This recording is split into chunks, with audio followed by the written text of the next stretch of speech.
Praise the Lord. दोस्तों कैसे हैं आप सब लोग। आशा करते हैं आप लोग बहुत खुश और आनंदित होंगे। ये नया दिन, नई सुबह प्रभु ने आपके जीवन में दी है, इसलिए आप और हम सब लोग आनंदित हैं और प्रभु का धन्यवाद करने के लिए तैयार हैं। तो दोस्तों, हम प्रार्थना में जाने से पहले परमेश्वर के वचन की ओर देखेंगे, फिर हम आपके लिए, आपके परिवार के लिए प्रार्थना करेंगे।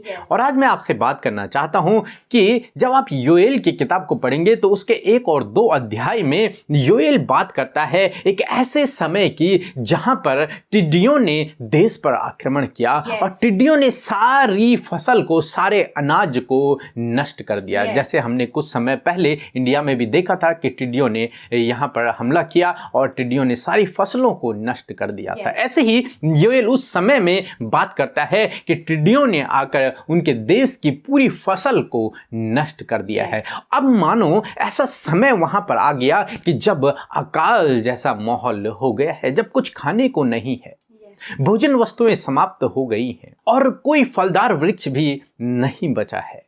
उन्होंने फलों को भी नष्ट कर दिया। ऐसे समय की वो बातचीत करता है। तब परमेश्वर का वचन उनके पास पहुंचता है। योएल की किताब 2 अध्याय और उसके 13 पद में कुछ इस प्रकार से लिखा हुआ है, अपने वस्त्र नहीं, अपने मन ही को फाड़कर अपने परमेश्वर यहोवा की ओर फिरो, क्योंकि वह अनुग्रहकारी, दयालु, विलंब से क्रोध करने वाला, करुणा निधान और दुख देकर पछताने हारा है। आमीन। दोस्तों, यहाँ पर परमेश्वर का वचन कहता है, उनके लिए कहता है कि यदि तुम इस समस्या से बाहर आना चाहते हो, यदि तुम इस काल के समय से बाहर आना चाहते हो, यदि तुम फिर से हरियाली, खुशियां, अनाज, भरपूरी को देखना चाहते हो, तो तुम्हें क्या करना है? तुम्हें चाहिए कि अपने वस्त्रों को फाड़ कर नहीं, बल्कि अपने मन को फाड़ कर मेरे पास आओ।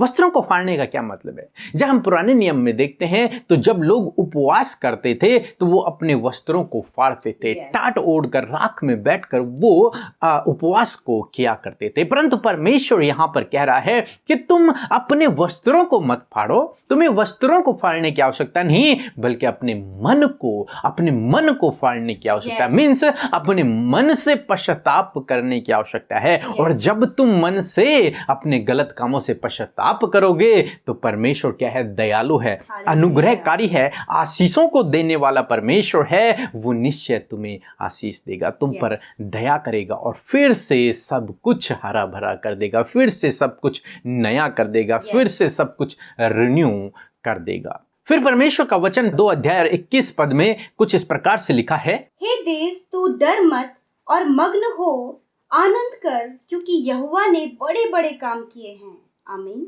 दोस्तों, फिर परमेश्वर का वचन कहता है कि तुम्हें डरने की आवश्यकता नहीं। हे देश, तू मत डर, क्योंकि तुम्हारे परमेश्वर यहोवा ने, जिसके पास तुम अपने मन को फाड़ कर आए हो, जिसके पास तुम प्रार्थना कर रहे हो, उसने बड़े बड़े अद्भुत आश्चर्य कर्मों को किए हैं और वो फिर से तुम्हारे जीवन में उस आश्चर्य कर्म को करेगा। यदि आगे आप इस अध्याय को पढ़ेंगे तो लिखा है कि फिर से अनाज उपजेगा, फिर से फल उपजेंगे, फिर से जो फलदायक वृक्ष हैं उन पर फल लगेंगे, फिर से रसकुंड जो होंगे वो तेल से और दाखरस से भरे हुए होंगे। फिर कहता है तुम्हारी आशा फिर न टूटेगी, तुम पेट भर खाओगे और तुम्हारे जीवन में किसी भी भली वस्तु की घटी कमी नहीं रहेगी। दोस्तों, कब? जब तुम परमेश्वर के पास आओगे, उससे प्रार्थना करोगे। दोस्तों, आज सुबह में मैं आपसे भी कहना चाहूंगा कि हो सकता है आज आप अपने जीवन में ऐसे समय से होकर गुजर रहे हो जब आपको भी लगता है कि मानो आपके जीवन में घटी कमियां हैं, या फिर आपके जीवन में कोई आशीष नहीं, या फिर आप बहुत सारी समस्याओं से होकर गुजर रहे हैं, बीमारियों से, संकटों से होकर गुजर रहे हैं, मानो आपके जीवन में भी जैसे अकाल का समय चल रहा हो। यदि ऐसा है तो आपको चाहिए कि आप अपने मन को फाड़कर परमेश्वर के पास आए, अपने गलत कामों से फिर कर प्रभु यीशु मसीह के पास आए। और जब आप इस प्रकार से करेंगे तो परमेश्वर का वचन कहता है कि तुम्हारे परमेश्वर ने बड़े बड़े कामों को किया है, वो फिर से तुम्हारे जीवन में बड़े अद्भुत आश्चर्य कर्मों को करेगा और तुम्हें इस समय से बाहर निकालेगा, फिर से तुम्हारे देश को ज्यों का त्यों कर देगा, फिर से तुम्हारे जीवन में आशीषें देगा, फिर से तुम्हारे जीवन में किसी भली वस्तु की घटी कमी नहीं होगी। उन समस्याओं से प्रभु आपको बाहर निकाल देंगे। कब? जब परमेश्वर का वचन कहता है कि जब हम अपने मन को फाड़कर परमेश्वर के पास आएंगे, यानी कि सच्चे हृदय से प्रभु के पास आएंगे, यानी कि अपने गलत कामों से पश्चाताप करके परमेश्वर के पास आएंगे, तब प्रभु आपके और मेरे लिए, हम सब के लिए अद्भुत आश्चर्य कर्मों को, उन बड़े बड़े कार्यों को करेंगे। तो दोस्तों, प्रभु आपको इस वचन के द्वारा बहुतायत से आशीष दे। आमीन। दोस्तों, इस समय होगा जब हम एक गवाही को सुनेंगे, किस प्रकार से प्रभु अपने लोगों के जीवन में अद्भुत बड़े बड़े आश्चर्य कर्मों को कर रहा है। उसके बाद हम प्रार्थना में जाएंगे। आप हमारे साथ में इस प्रार्थना में बने रहें। मैं उषा सिंह झारखंड से बोल रही हूँ। मेरी पहली गवाही यह है कि मेरी बेटी की चेस्ट में बहुत ज़्यादा पेन था, जिसमें प्रे सेंटर पे प्रे करवाई पीके ब्रदर और अमृता सिस्टर से। उन्हीं लोगों की वजह से आज मेरी बेटी बहुत अच्छी तरह से ठीक है। मेरी दूसरी गवाही यह है कि मेरे बेटा का भी शारीरिक कष्ट था, जिसके वजह से बहुत ज़्यादा परेशान था। आज उसका भी सारा चीज़ ठीक है। थैंक यू, धन्यवाद पीके ब्रदर और अमृता सिस्टर और पूरे टीम को मैं करती हूँ। आमीन, हालेलुया, जय मसीह। सो हम यीशु मसीह का धन्यवाद करते हैं सुंदर सी गवाही के लिए, जिसे सुनकर आज की सुंदर सुबह में हम सब उत्साहित हुए हैं। प्रभु यीशु ने इनकी सुधि लेकर इनकी प्रार्थना का उत्तर दिया है। प्रभु यीशु मसीह आप सबकी सुधि लेना चाहते हैं, आपकी प्रार्थना का उत्तर देना चाहते हैं। प्रभु को मौका दीजिए। सो प्रभु आपको इस गवाही के द्वारा आशीष दे। आइए आज की सुंदर सुबह में, इस भोर के प्रकाश में हम अपने प्यारे प्रभु यीशु मसीह से प्रार्थना करें। धन्यवाद धन्यवाद धन्यवाद करते हैं स्वर्ग में विराजमान पिता के दाहिने उस सिंहासन पर प्रभु यीशु मसीह, हम आपका धन्यवाद करते हैं। धन्यवाद करते हैं पिता परमेश्वर, पुत्र परमेश्वर, पवित्र आत्मा परमेश्वर। धन्यवाद करते हैं प्रभु, तेरे नाम को ऊंचा करते हैं प्रभु जी। धन्यवाद परमेश्वर कि सच में प्रभु जी तू हमारा कुम्हार है प्रभु, हमें बनाने वाला, हमारी रचना करने वाला, हम सब के लिए उपाय करने वाला यहोवा यीरे है प्रभु जी। प्रबंध करने वाला, बड़े बड़े आश्चर्य कर्म करने वाला परमेश्वर है। तो वही परमेश्वर है प्रभु जिसने लाल समुद्र को 2 भागों में बांटा। तो वही परमेश्वर है जिसने स्वर्ग से मन्ना बरसाया परमेश्वर। तो वही परमेश्वर है जो आग और बादल का खंभा बनकर इजराइलियों की अगुवाई किया प्रभु। तो वही परमेश्वर है जिसने मुर्दे लाजर को जिला दिया प्रभु। इसलिए प्रभु हम ऐसे अद्भुत आश्चर्य कर्म करने वाले परमेश्वर की उपासना करते हैं। धन्यवाद करते प्रभु, स्तुति हो प्रभु, तेरी बड़ाई हो प्रभु, आदर हो पिता, तेरा सम्मान हो प्रभु हमारे जीवनों से। प्रभु हम अपने जीवनों में पहला स्थान प्यारे परमेश्वर तुझे देते हैं प्रभु, अपने हृदयों में तुझे जगह देते हैं। आज प्रभु जितने लोग तेरे निकट बैठे हैं प्रभु, उन्होंने अपने हृदयों में मेरे प्रभु आपको जगह दी है प्रभु। पहला स्थान में परमेश्वर उन्होंने आपको अपने जीवन में दिया है परमेश्वर। हम धन्यवाद करते हैं जितने भाई बहन बच्चे नौजवान सब जो आज प्रार्थना में शामिल है खुदावंद, तेरे पवित्र नाम के द्वारा वो आशीष पाए मेरे खुदा। और प्रभु तेरी उपस्थिति पूरे दिन भर में उनके संग में बनी रहे। पवित्र आत्मा आप इनके संग संग चले, इन्हें गाइड करें, हर गलत बातों से बचाएं। धन्यवाद पिता, आपने रात भर संभाला, विश्राम दिया, अच्छी नींद दी प्रभु। हम धन्यवाद करते हैं और ये नया दिन प्रभु हमें दिखाया प्रभु अपनी दया के कारण प्रभु, हम तेरा धन्यवाद करते हैं प्रभु। आज के दिन में अपने लोगों को पिता अच्छा स्वास्थ्य दे प्रभु, उन्हें स्वस्थ और भला चंगा रख प्रभु, ताकि वो तेरी महिमा करें प्रभु। मेरे प्रभु अपनी ज्ञान बुद्धि समझ दे ताकि वो सही मार्ग पर चले पिता। प्रभु उनके संग संग आप होए प्रभु, ताकि वो गिरने और भटकने ना पाए प्रभु, हर एक पाप से बचाएं प्रभु, ताकि प्रभु आपके पवित्र मार्ग में वो चल सके प्रभु। Thank you Lord father. धन्यवाद पिता, आज की इस सुंदर सुबह में हम सब आनंदित है। अपने आनंद से प्रभु यीशु आप हर एक को भरे प्रभु, तेरा आनंद प्रभु उमड़ उमड़ के प्रभु तेरे लोगों के अंदर से बहने लगे प्रभु। धन्यवाद करते प्रभु, जो वचन आज की सुबह में आपने हमारे हृदयों में बोया है, हमसे बातचीत किया, हमारे आत्मा का भोजन दिया है, कि जिस प्रकार वचन में हमने देखा प्रभु कि सच में प्रभु तू ऐसा परमेश्वर है जो विलंब से क्रोध करता है, और प्रभु यीशु मसीह दुख देकर पछताने हारा है प्रभु। तो दयावंत है प्रभु यीशु मसीह, और अपने लोगों के लिए बड़े बड़े आश्चर्य कर्म को करने वाला परमेश्वर है। तो चाहते प्रभु हम अपने वस्त्र को नहीं, वरन प्रभु अपने हृदय को, अपने मन को प्रभु तेरे पास लेकर आए, उसे फाड़ कर प्रभु, पछता कर प्रभु यीशु मसीह, हर एक गुनाहों से दूर होकर हाँ प्रभु हम तेरे पास आए प्रभु। तो हमें वैसे ही एक्सेप्ट करता है प्रभु जैसे कि हम हैं मेरे प्रभु यीशु मसीह। धन्यवाद करते प्यारे प्रभु, आज प्रभु तेरे लोग हर गलत बातों से फिर कर तेरे पास आए, हर एक बुरी लतों से फिर कर तेरे पास आए, हर एक एडिक्शन से बाहर निकल कर तेरे पास आए, ताकि परमेश्वर आप इनके देश को, इनके जीवन का ज्यों का त्यों कर दें। आप इन्हें प्रॉस्पर, समृद्ध, प्रतिष्ठित करने पाए पिता। धन्यवाद करते, आज आपका वचन भी इस बात को कहता है परमेश्वर पिता। आज यदि आपके लोग परमेश्वर किसी भी गलत काम में है प्रभु, आज यदि प्रभु उनके जीवन में मानो अकाल सा पड़ गया है प्रभु यीशु मसीह, मानो कि प्रभु सब कुछ उनके जीवन में खत्म हो गया है परमेश्वर, कोई भी आशा, कोई भी उम्मीद नहीं है, तो प्रभु तेरा वचन कहता है कि मैं वही परमेश्वर हूँ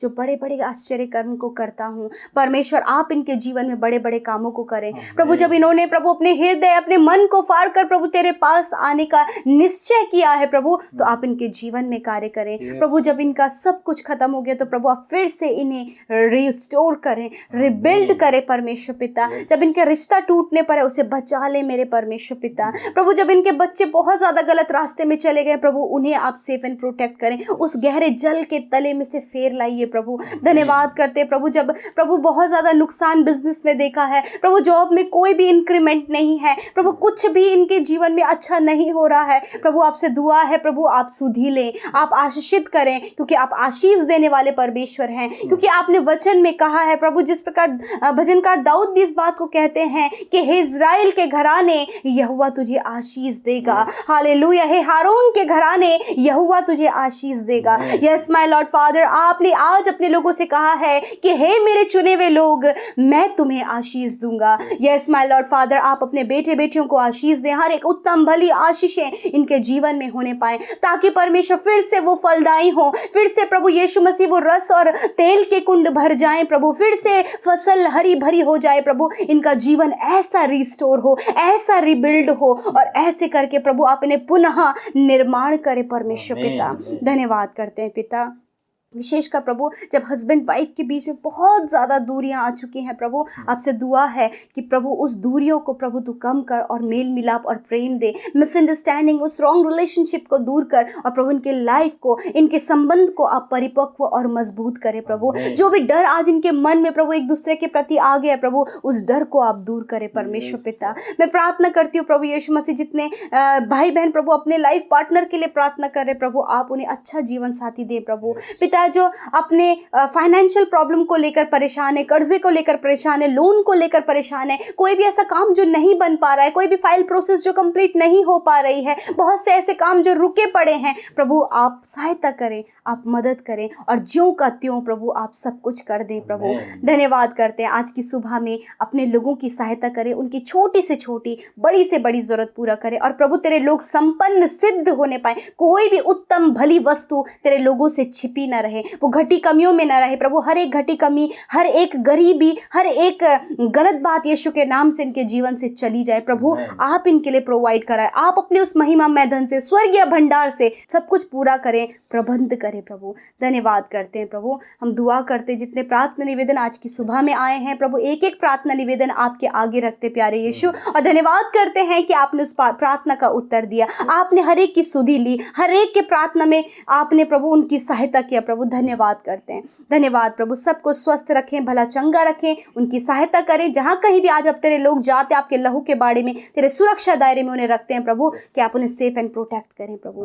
धन्यवाद करते हैं प्रभु। सारी बातों में तुझे आदर, महिमा और जलाल देते हैं। और जितने लोग इस समय अस्वस्थ हैं प्रभु, हाँ मेरे प्रभु, आप उनके शरीर का जो का त्यों करें प्रभु, आप उनकी बीमारियों को नष्ट करें प्रभु। आप छोटे बच्चों को सामर्थ्य दें प्रभु कि वो चंगे हों मेरे प्रभु यीशु मसीह। नौजवानों को सामर्थ्य, उनके शरीर में बल दे प्रभु, ताकि कमजोरियां, बीमारियां दूर हों और वो चंगे हों और तेरी महिमा करें। बुजुर्गों को प्रभु इस बुजुर्गी की अवस्था में हर प्रकार के रोग से बचाएं, उन्हें स्वस्थ रखें प्रभु, और तेरी उपासना में वो लगने पाएं प्रभु यीशु। धन्यवाद करते हैं हर एक जन को जो इस समय बीमार है, आपने उन्हें स्पर्श किया प्रभु, उन्हें चंगा किया, उनके रोगों को नष्ट किया, और वो छुटकारा पाए हुए हैं, वो चंगाई पाए हुए हैं। धन्यवाद करते हैं। धन्यवाद करते हैं। सारी बातों में धन्यवाद पिता, जिन्होंने आपके राज्य में प्रभु बढ़ चढ़ कर हर्ष और आनंद के साथ में परमेश्वर बोया है प्रभु यीशु मसीह। 100 गुना आप उन्हें फलवंत करें परमेश्वर। कोई भी भली वस्तु आपके लोगों से छिपी ना रहे, उनके अंजल के भंडारों पर, उनकी कमाई पर, उनके खत्तों पर तेरी आशीष चाहते हैं, और उनका परिवार उसका सुख ले।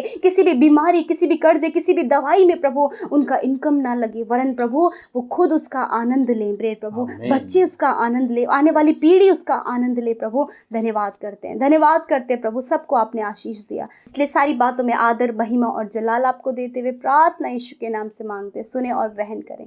आमीन, आमीन और आमीन।